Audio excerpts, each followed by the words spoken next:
ফুলে গেছে। আমি রুটি করার আগে এরকম বেলনিগুলোকে একটুখানি আগুনে একদম সেঁকে নিই, যাতে জীবাণুমুক্ত হয়ে যায়।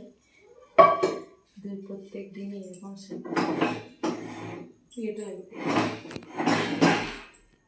ব্যাস জীবাণুমুক্ত হয়ে গেছে।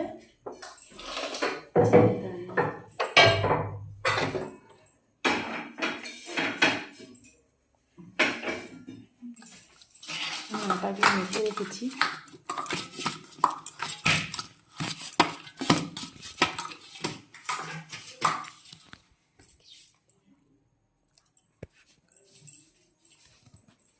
আগে আমি আটা মাখতাম, ধরো 5 জনের আটা বানাবো, যা সেটা নিয়ে নিতাম।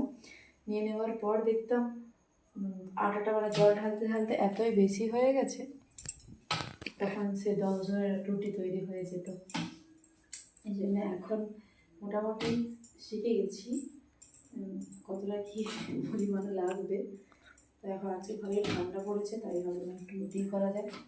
দুপুরে চিকেন আছে, অল্প ভাতও আছে, যে যেটা খাবে। ভাবলাম আমি কী করে ভিডিও শেয়ার করবো, আমি তো করতেই পারি না, তাই কেউ করে দিলে ভালো হয়, কারণ আমার তো কোনো স্ট্যান্ড নেই। এই জন্যেই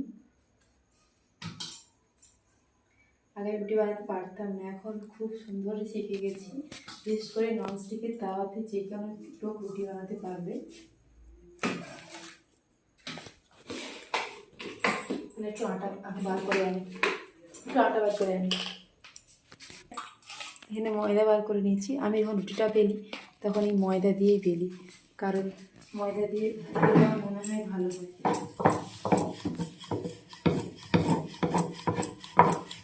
একদম গোল হয় কখনো কখনো, একদম গোল হয় না। রুটি খাওয়া নিয়ে কথা, কত গোল হতে হবে আমার কোনো মানে নেই।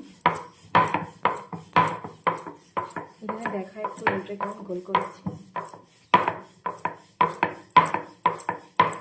এই সুন্দর হয়ে গেছে, এটাই গোল হয়ে গেছে। দেখি এবার আমি এমনি ফুলিয়ে দেবো। এবার রুটিটাকে আমি এমনিই ফুলাবো। এটা হতে হতে আর একটা তখন বেলি, তখন এটা বেলতে বেলতে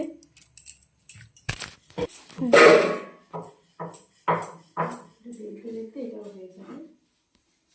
এটা আমি কেমন করে ফুলাই দেখো।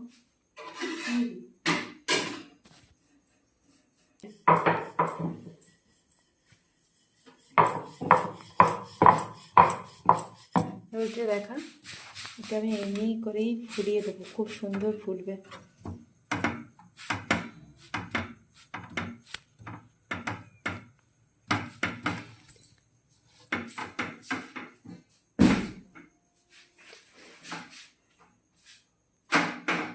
কত সুন্দর রুটি বলের মতো ফুলাবে।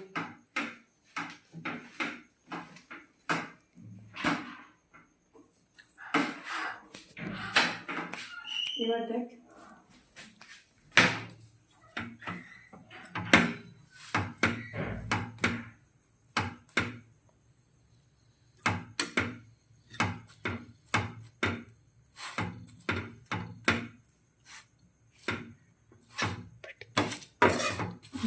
কোনো একটা দিক লিক হয়ে গেল। এটাই হয় যখন কিছু দেখাতে চাইবো তখন আর হবে না। ঠিক আছে, নেক্সটটা ট্রাই করছি। সর ভালো করে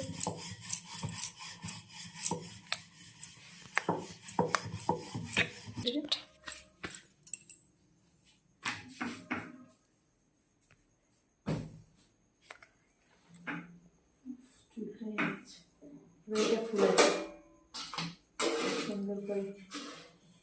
তুই ভাত খাবি তো? রুটি আমি পাপাকে ফার্স্ট বলেছি যে আমি খাবো।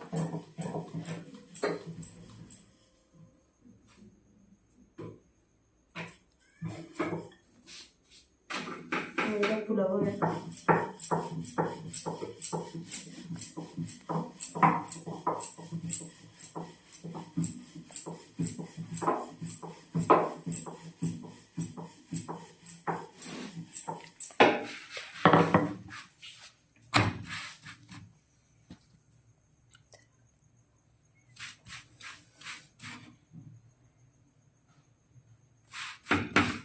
এইটাকে ফুলিয়েই ছাড়বো কিন্তু। এইটা এই খুন্তি দিলেই না ফুটো হয়ে যায়। আমি এমনি হাতেই করি, ঠিক আছে, দেখ ফুলে যাবে ফুটোটা।